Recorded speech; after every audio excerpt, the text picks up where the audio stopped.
7h21, de volta com o Manhã no Ar e as principais notícias do dia. E hoje é sábado, e sábado você já sabe, tem o debate da semana.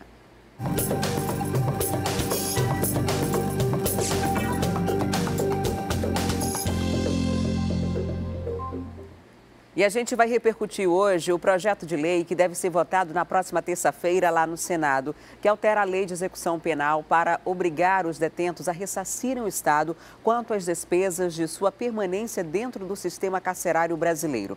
A proposta é polêmica e, segundo a relatora do projeto de lei, que é do partido do presidente Jair Bolsonaro, a medida atende um clamor popular.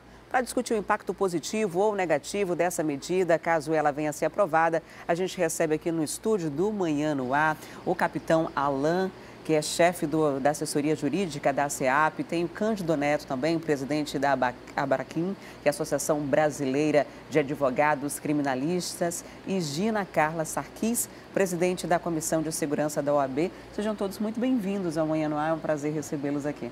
Bom dia. Obrigado, bom dia. Obrigado. Esse projeto tem um apelo popular muito grande, né? Desde que foi dito na internet, cogitado pelo presidente, inclusive em proposta de campanha, muita gente é a favor, outras pessoas dizem que é inviável que isso aconteça, que não há essa possibilidade de que isso realmente vá para frente. Vocês acreditam que é viável, que dá para cobrar do detento, assim que ele sair do sistema penitenciário, o valor que ele custou durante esse período? Bom, hoje esse valor ele é cobrado apenas através do labor, através do trabalho. Então a inovação legislativa que se procura, que se busca, é além de não limitar apenas ao trabalho essa cobrança de ressarcimento, mas as pessoas que possuem condições de o fazê-lo. Então as pessoas que não são hipossuficientes da forma da lei, vai persistir esse débito, vamos dizer assim, com o Estado. Então, no caso, seria para quem pode ressarce, e que não tem condições sociais, não faria isso? Existe a limitação, então ele classifica lá em uma dos seus parágrafos que os hipossuficientes, eles não irão fazer esse ressarcimento. Caso ocorra sua mudança financeira, econômico-financeira no prazo de 5 anos, essa cobrança ela não é exigível, né? Então, por conta do prazo aí de 5 anos. Como que a Associação Brasileira de Advogados Criminalistas vê essa situação, que lida diretamente com essas pessoas que estão respondendo por algum tipo de processo? Primeiramente, bom dia a todos. É um prazer enorme fazer parte desse debate, engrandecer de alguma forma. E nós entendemos que isso é uma grande cortina de fumaça. Na verdade, essa inovação que se busca, como bem contou o capitão Alain, é algo que já existe, né? Na própria lei de execuções penais, dever do Estado, né? Perdão, do detento, do preso, né? Arcar com as despesas de sua manutenção. E isso se dá através do seu trabalho. Então, é óbvio que ninguém pode ser obrigado a trabalhar, né? Dentro do sistema carcerário, dentro do sistema prisional, mas aquele detento que optar por fazê-lo, ele tem na sua remuneração, através dessa remuneração, parte destinada desse recurso para o custeio de suas despesas, tá? A despesa do condenado. Então, existe aí uma proposta de alterar, né? E a grande visão que eu tenho, né? A grande reflexão que nós temos que fazer a respeito dessa mudança, na minha opinião pessoal, seria em relação à questão da necessidade, a questão da subjetividade dessa proposta. Por quê? Porque quando você, em tese, tem condições de arcar com algumas despesas, isso vai depender da sua viabilidade financeira, vai depender das suas necessidades e das suas prioridades. Então, é algo bem subjetivo, cabe uma reflexão e eu entendo que o caminho é esse, é debater, né, para que se chegue a uma conclusão dessa questão dessa proposta. A Gina é presidente da Comissão de Segurança da Ordem dos Advogados do Brasil. Apesar de já ter essa previsão legal de você trabalhar dentro do presídio e descontar parte desse salário para remunerar, dessa remuneração para o Estado, a realidade no sistema penitenciário hoje no Amazonas e no restante do Brasil é muito diferente disso. Os presos não trabalham, não tem atividade econômica ali dentro. Exatamente. Bom dia a todos. O que precisa esclarecer é isso, né? O debate é importante por isso. é direito do preso o trabalho. Está disposto na lei de execução, é direito dele. E o Estado, infelizmente, há muitos anos, não só o Estado do Amazonas, o Estado de uma forma geral, o Brasil como um todo, fecha os olhos para esse direito. O Estado ele tem que fornecer a oportunidade de trabalho para que, diante dessa remuneração, haja ressarcimento de vítima, haja ressarcimento de despesa, ou seja, quaisquer outras despesas. Mas, infelizmente, nós temos hoje, no Estado do Amazonas, aproximadamente entre 9 e 10 mil presos. A gente não deve ter 100 vagas de trabalho no sistema como um todo, né? Então, a política pública deve se voltar para oferecer vagas de trabalho para que eles saiam e tenham uma profissão e se ressocializem efetivamente. Porque se ele sair da cadeia já com uma dívida, mesmo que vai ser perdoado em 5 anos, isso é inócuo, não tem objetivo nenhum. Depois pode surgir a desculpa de que eu voltei a roubar para pagar o Estado. Limpar o nome. A gente vai já continuar a discussão. Eu queria só mostrar aqui a opinião das pessoas em casa. A gente foi às ruas para saber o que a população pensa a respeito desse assunto polêmico que divide bastante opiniões. Bom dia, Adriane. Nós viemos às ruas para saber a opinião das pessoas sobre esse tema polêmico. Vamos acompanhar o que elas disseram. Eles terem que pagar o tempo que eles ficam presos? Acho sim. Teriam que pagar sim, porque só sair dos cofres públicos isso daí. Você acha se o Estado cobrasse isso de volta do preso? Do preso seria bom, né? Porque R$4.000, isso aí quem pagamos somos nós, de impostos. Porque eles ficam lá dentro só comendo lá, sem fazer nada, né? Tem que trabalhar, né? Para pagar a estadia deles lá. Se eles tivessem que ressarcir algum dinheiro desse período deles nas cadeias, você acha que esse dinheiro deveria ir para as famílias das vítimas ou para o Estado? Família das vítimas. Porque eu tenho 2 filhos, eu tenho que trabalhar. E os caras estão lá só na manha e tem que arcar a despesa deles. E um preso custa bastante, né, para o Estado, para o país como um todo. A média brasileira é em torno de R$ 2.500. Aqui no Amazonas é muito superior a isso. O Alan, que faz parte do sistema penitenciário, assessor jurídico, hoje são quantos presos? Qual é a realidade que a gente tem? Quantos deles trabalham e, de alguma forma, devolvem esse dinheiro para o Estado? Bom, uma informação bastante atualizada, né, dessa nossa população carcerária, hoje está em torno de 11.500 presos. Só cresce, então, Só né? cresce. Encarcerados, uma faixa de 6.000. Desses 6.000 presos, nós estamos com um trabalho de remissão de pena, seja ele pela leitura, pelo estudo e principalmente pelo trabalho. Então, de janeiro, nós estávamos algo em torno de 0% ou próximo a isso. Hoje nós estamos já em 16%. Então, a faixa aí de 500 e poucos detentos já fazendo uso do trabalho. Então, esse trabalho, além de possibilitar o ressarcimento ao Estado, indenização à vítima e pagamento de multa, se assim a sentença condenatória determinar. Esses presos que trabalham já são os presos do semiaberto ou tem preso no fechado trabalhando hoje? Tem no fechado e tem no semiaberto também. Agora, só para explicar para as pessoas de casa essa questão de remissão, de pena, a cada 3 dias trabalhados, os estudados é 1 a menos na pena. Justamente. A questão de leitura, como funciona? É pela quantidade de livro? A leitura ela se limita até 12 obras ao ano e a cada obra lida é apresentada uma resenha e essa resenha ela faz essa remissão de 4 dias trabalhados. Então, a cada um livro, 4 dias a menos, pena. Depois que prova que leu através dessa resenha. A preocupação que foi levantada aí, uma das coisas nessa discussão, é da possibilidade do dinheiro que possa vir desses presos, através do trabalho deles durante o período de reclusão ou posterior a isso, ser destinado às famílias das vítimas. Hoje, a família de uma vítima não tem garantia de nada, né? Independentemente de quem tenha sido, por exemplo, a vítima de fato. Se foi um provedor da família, o pai que sustenta ali todo mundo, de repente morreu, fica sem nenhum tipo de benefício, tanto do Estado, muito menos de um detento. Na realidade, o que acontece? A maioria das pessoas que praticaram conduta criminosa, elas não têm, pelo menos em seu nome, patrimônio capaz de responder a eventual indenização civil. Muitas delas não têm. Então, efetivamente, um pai de família que perdeu a sua vida e quem o matou não tem patrimônio que responda, a família vai ficar sem indenização. Então, a grande maioria do sistema populacional carcerário não tem patrimônio que responda eventuais indenizações civis, a não ser aqueles de colarinho branco, né, de corrupção e etc., que aí sim, em alguns casos, a gente vê aí várias operações tendo vários sucessos com relação a isso. No caso de uma pessoa que foi vítima de homicídio, por exemplo, quem foi o autor desse crime, tinha condições, tinha uma remuneração, é um empresário, alguma coisa do tipo, e pode fazer um ressarcimento. A lei já prevê essa possibilidade da família da vítima receber uma indenização? Sim, a família da vítima ela pode pleitear a indenização junto ao Poder Judiciário, né? E isso vai ser analisado, obviamente, por um juiz de direito e todas as instâncias aí até chegar a uma efetiva indenização.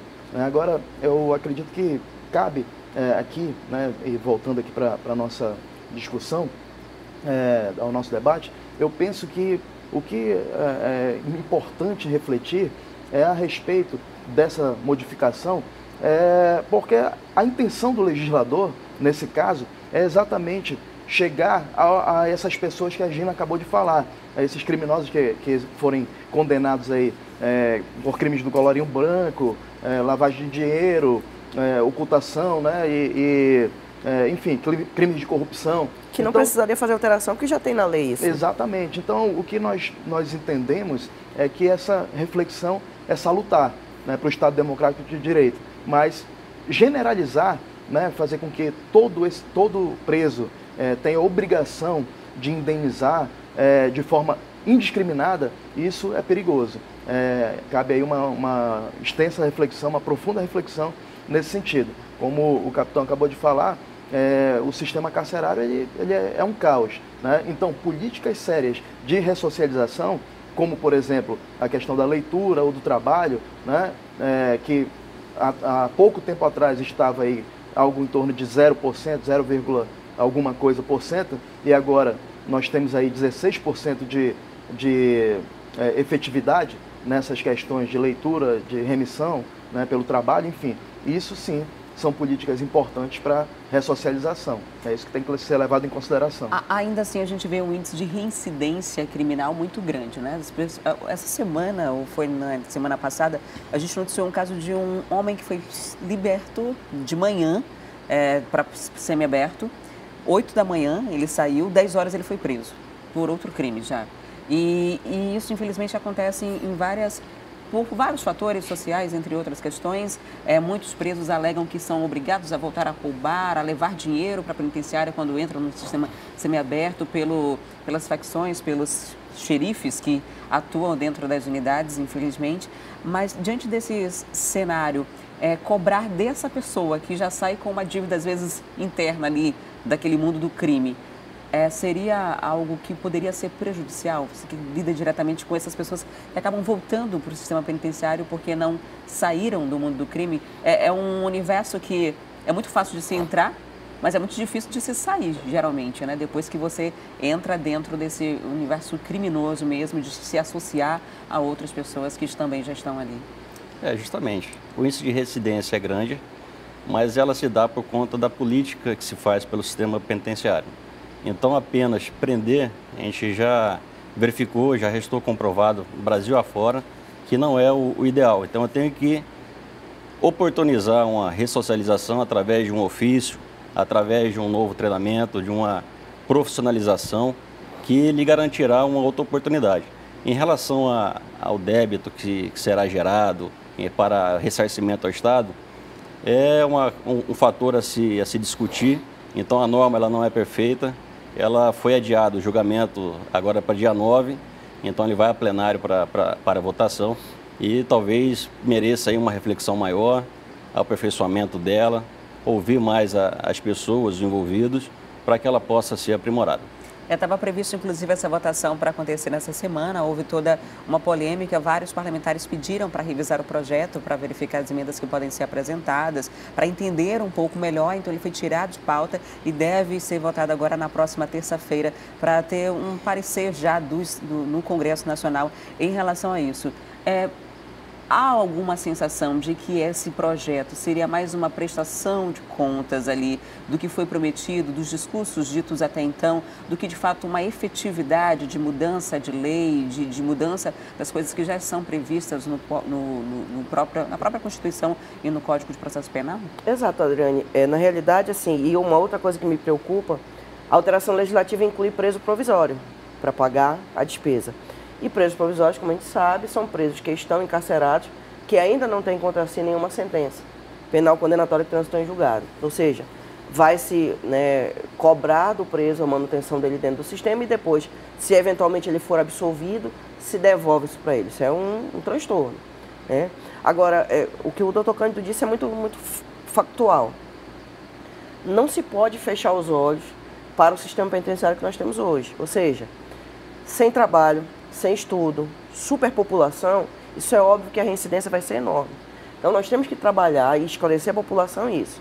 Que as pessoas que estão presas devem pagar pelos crimes que cometeram, estão encarceradas, o único direito que a prisão tira é o direito de ir e vir, ou seja, os outros permanecem. Infelizmente, nós temos mais de 40 anos aí de omissão do Estado como um todo, que nós estamos colhendo os frutos hoje. Ou seja, ressocialização mínima, superpopulação, medidas cautelares não sendo muito utilizadas pelo Poder Judiciário, ou seja, nós temos 9 outras medidas cautelares diversas da prisão que não são utilizadas de forma prudente, ou seja, temos monitoramento eletrônico, comparecimento mensal, recolhimento noturno, que seriam para pessoas que têm condição de responder em liberdade. E, infelizmente, nós não temos isso aqui. E aí o desdobramento é a superpopulação. Você acredita também que seja uma forma de camuflar a realidade de que se tem hoje no sistema penitenciário e não efetivar, de fato, uma mudança apenas com a alteração da lei e não das práticas que são executadas dentro do sistema penitenciário como um todo? Eu penso que o governo, esse governo atual, ele é especialista no marketing, né? E isso nada mais é, na minha opinião, de que uma grande jogada de marketing. Por quê? E eu justifico. É muito mais importante socializar alguém do que ressocializar. E não há como ressocializar quem nunca foi socializado. Então, a socialização ela começa lá na infância, né? A senhora está grávida hoje e o seu filho, ele depende da senhora, dos ensinamentos que a senhora vai dar a ele, para que ele se torne um homem de bem. A partir do momento que o Estado não fornece condições ideais para que essa pessoa seja socializada, esse ser humano seja socializado, o problema ele vai, ao longo dos anos, se agravando. Então, se o governo entende que combater a criminalidade lá pelo final da fila, ponta, né? Lá pela ponta da lança, digamos assim, né? E vai resolver o problema, nós entendemos que não. Nós entendemos que esse problema é muito mais profundo. A reflexão e o ideal, né, é que isso seja tratado lá no início. Socializar pessoas ao invés de ressocializar. Ou tentar ressocializar quem nunca foi socializado. Essa é a grande questão na minha opinião, no meu ponto de vista. A gente, quando fala aqui, principalmente na televisão, sobre socialização, ressocialização, oportunidades para as pessoas no sistema penitenciário, geralmente somos muito criticados porque a população grande parte da população tem uma revolta muito grande e até justificada com os crimes que acabam acontecendo, mas não existe pena de morte nem prisão perpétua, ou seja, quem entrou no sistema penitenciário, se não for morto, vai sair de lá. E essa pessoa vai voltar à sociedade. Então, quando há essa possibilidade de ressocialização, de ter uma geração de emprego ou algo do tipo, é bom para a sociedade como um todo, né? É bom que se tenha esse diagnóstico de que uma pessoa que está hoje lá dentro, daqui a pouco vai estar lá fora e vai estar convivendo com a gente. Se ela melhorar, perfeito para todo mundo. Se ela piorar, o problema vai voltar e pode ser ainda maior. Então, há de fato essa necessidade. Do outro lado, tem 2 milhões de brasileiros desempregados. E as pessoas questionam, vai dar emprego para quem está preso, cometeu um crime, e para a gente que está aqui tentando uma oportunidade, não consegue. Então, são assuntos que mexem muito com o emocional de muita gente, com nossas experiências, porque todo mundo tem uma parcialidade de alguma forma, de acordo com o que já viveu, e acaba que isso se reflete em todas essas discussões que devem chegar lá no Congresso Nacional. Em relação, só para a gente concluir, à questão de possibilidade de trabalho no sistema penitenciário, no sistema fechado, existe alguma previsão de um presídio agrícola,